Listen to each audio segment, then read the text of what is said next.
তুহিব্বুনাল্লাহ।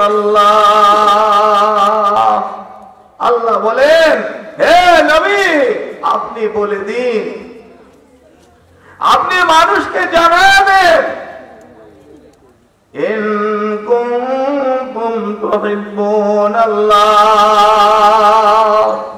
তোমরা যদি আমি আল্লাহকে মহব্বত করতে চাও, হে নবী আপনি উম্মতকে বলে দেন, তোমরা যদি আমি আল্লাহকে মহব্বত করতে চাও, ফাত্তাবিউনি, তাহলে আমার ইত্তেবা করো, আমার অনুসরণ করো, আমার অনুকরণ করো।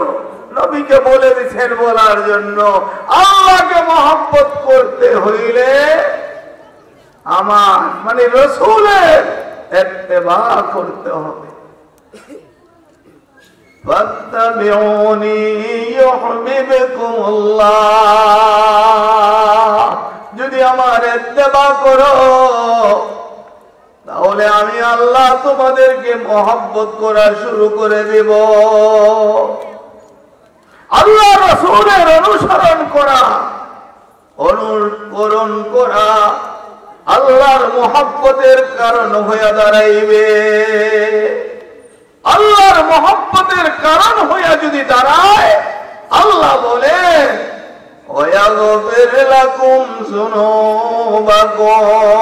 যুনুবাকুম, শুধু আমি তোমাদেরকে মহব্বত করব এটা না, আমি তোমাদের পিছনের জীবনের গুনাহ মাফ করে দিব।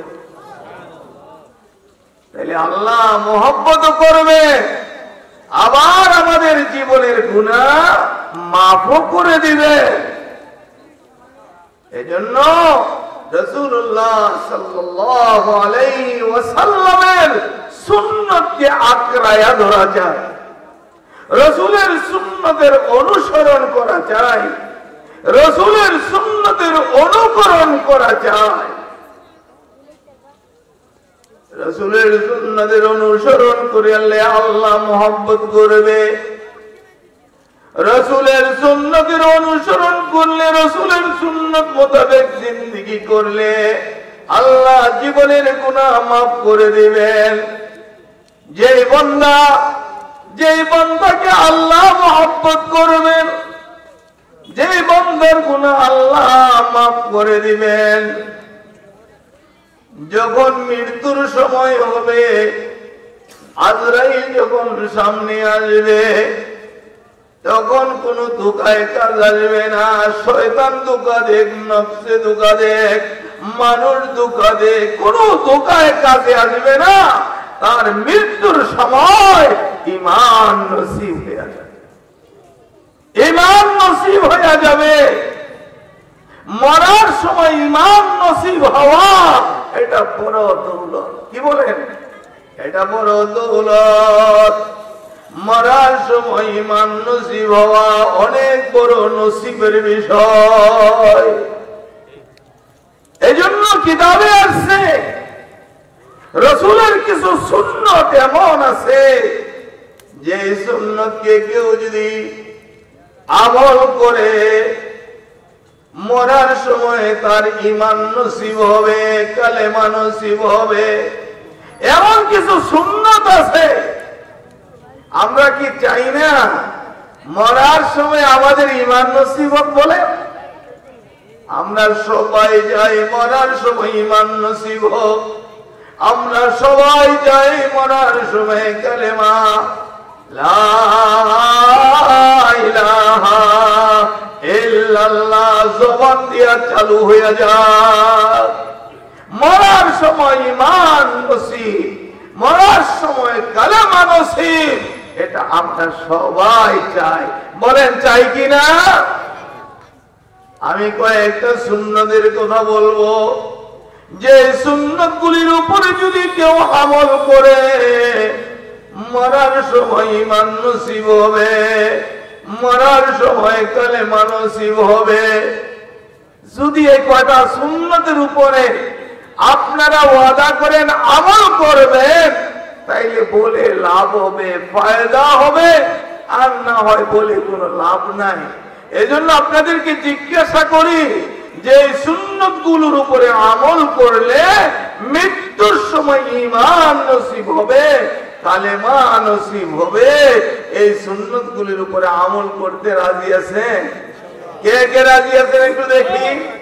আলহামদুলিল্লাহ, সবাই সুন্নত গুলির উপরে আমল করতে রাজি আছেন। এই জন্য বলতেছি ছোট ছোট সুন্নত, বড় ধরনের কোন সুন্নত না, ছোট ছোট সুন্নত। তার মধ্যে একটা সুন্নত মেসওয়াক। বলেন একটা সুন্নত কি? মেসওয়াক। একটা সুন্নত হলো মেসওয়াক। যারা 5 ওয়াক্ত নামাজের সময় মেসওয়াক করবে, হাদিস শরীফের মধ্যে আসছে মৃত্যুর সময় তার ঈমান নসিব হবে, মৃত্যুর সময় তার কালেমা নসিব হবে। এজন্য সুন্নতের মধ্যে একটা সুন্নত মেসওয়াক করা, আর এই সুন্নতটা আলা দরজার সুন্নত। রাসূলুল্লাহ সাল্লাল্লাহু আলাইহি ওয়াসাল্লাম কিতাব খুলে দেখেন, ঘরে ঢুকলে মেসওয়াক করতেন। রাসূল ঘর থেকে বের হওয়ার সময় মেসওয়াক করতেন। রাসূল ঘুম থেকে জাগ্রত হইলে মেসওয়াক করতেন। রাসূল 5 ওয়াক্ত নামাজের সময় মেসওয়াক করতেন। এত বেশি মেসওয়াক করতেন, এত বেশি মেসওয়াক করতেন, হযরত আয়েশা সিদ্দিকা বলতেন আমার ভয় হইতো রাসূলের মুসুট না জানি উল্টায়া যায়। এত বেশি মেসওয়াক করতেন, এই মুসলগুলি না জানি উল্টায়া যায়, আমার ভয় হইতো। এত বেশি রাসূলুল্লাহ সাল্লাল্লাহু আলাইহি ওয়াসাল্লাম মেসওয়াক করতেন।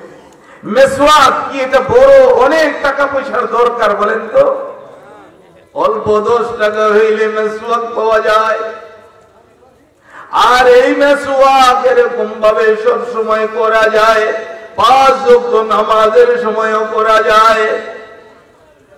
শুধু এই যে মেসওয়াক করবেন, এটার তো শুধু আপনার মরার সময় ঈমান নসিব হবে এমন না। রাসূল এই কথাও বলছেন আসওয়াকু মাতহারাতুন লিল ফামি। মেসওয়াক করলে মানুষের মুখ পবিত্র হয়ে যায়, মুখ সাফাই হয়ে যায়। ওয়া মারযাতুন লিররাব্বি, মেসওয়াক করলে উপরওয়ালা রাজি হয়ে যায়। মেসওয়াক করলে মুখ সাফাই হয়ে যায়। এই মুখের মধ্যে কিরা ধরে না, পোকায় ধরে না। যারা মেসওয়াক করে তার দাঁত দিয়ে রক্ত বের হয় না। মেসওয়াক করতে হবে সবসময়, তো দাঁতের রক্ত পড়া বন্ধ হয়ে যায়। দাঁতের মধ্যে এরকম পোকা ধরা বন্ধ হয়ে যায়। এটা তো আপনার ফায়দা। মানুষের সামনে গেলে কোন দুর্গন্ধ বের হয় না, মেসওয়াক করলে মুখের সাফাই হয়।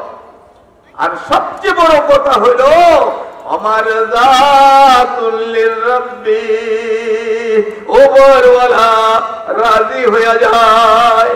মেসওয়াক করলে উপরওয়ালা রাজি হয়ে যায়। এজন্য মেসওয়াক অনেক কোনো দাম, আপনি বাজার থেকে কিনারও প্রয়োজন নাই।